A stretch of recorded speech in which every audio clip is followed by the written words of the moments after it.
One day, while washing the car as usual, I noticed a bag under the seat. I opened it, and the contents told me everything. There, under the driver's seat, was a used condom. Of course, it wasn't mine. I'd been devoted to my wife since our marriage, never even considering anyone else. My wife drove the car too, and there was only one explanation for what I'd found. It was the undeniable proof of her betrayal. Realizing that the woman I loved had been unfaithful, I was overwhelmed, standing there, frozen. I wanted to confront her on the spot, but I held back. I knew that if I wanted to understand the full picture and take action, I had to keep a cool head. Determined, I resolved to gather evidence.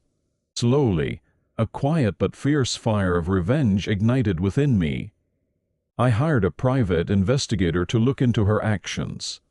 I needed to know where she went, who she met, and every secret she'd kept from me. The investigator's report revealed that her affair partner was an old colleague of hers, and this had been going on for at least 7 years. The evidence included photos of them meeting and embracing each other. While I was working hard to support our family, she was meeting him. There's no way I could forgive that. Anger and sadness started piling up within me, hardening my resolve for revenge. There was, however, one reason I didn't take immediate action. At the time, my father was gravely ill and hospitalized. Every day, I would visit him, doing my best to support him in his final days. Even then, my wife barely bothered to visit him, ignoring her responsibilities. Later, the investigation revealed that even during the time she should have been visiting my father, she was meeting her affair partner. Until the very end, as my father was passing away, I bore the pain of her betrayal in silence. I was holding on, trying to support my father, while she was using that time to continue her affair. The fact that I couldn't even honor my father's last days fully left me with profound regret and a burning anger. Eventually, I couldn't take it anymore. Losing my father left a massive void in me. But seeing my wife and her lover going about their lives with ease without a hint of remorse filled me with a rage I couldn't control. The patience my father had instilled in me finally disappeared. At that moment, I resolved to make them both pay for what they'd done. I had gathered enough evidence. Now it was time to expose their relationship and make them bear the full cost of their actions. Whatever pain she was about to endure, it would only be a fraction of the hurt she had caused me. She needed to understand the weight of her betrayal. I decided to share the truth with my children too. They had the right to know why I had stayed silent, to understand the betrayal their mother had kept hidden. After I told my daughter and son everything, they were shaken, but took it quietly. Finally, my daughter spoke softly. "Dad, we deserve to know this, but please try to stay calm." Hearing my children's steady responses cut deep, but I knew they were right. The truth, shared within our family, further solidified my determination to follow through with my plan. One day, I got news that my wife was in the hospital.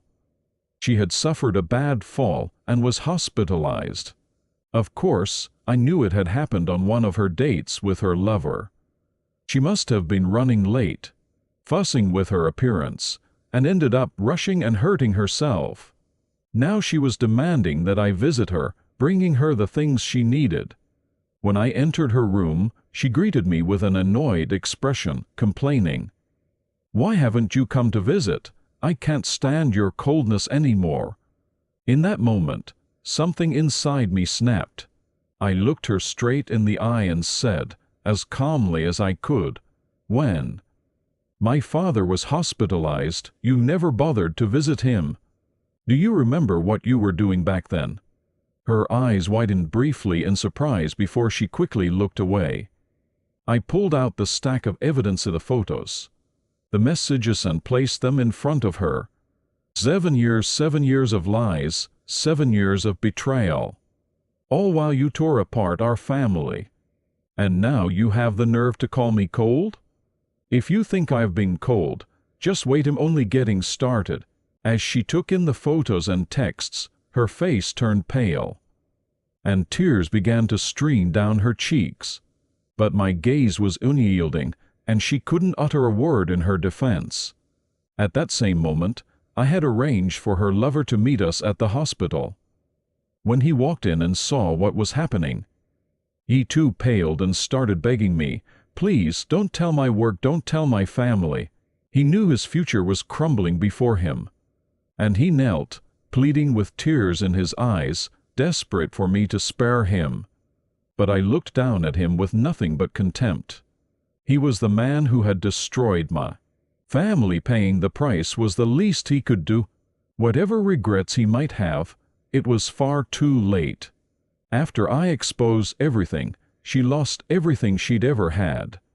With her lies revealed, she had no choice but to leave our home. Alone and without friends, she was left to live on her own.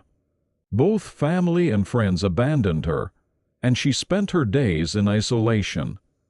Even our children, who once loved her, refused to see her. All that remained were memories of a home that had once been warm. Memories that must have cut her deeply as she faced her loneliness. Her solitude can't compare to the pain she put me through. Whatever remorse she feels now, it's too little, too late.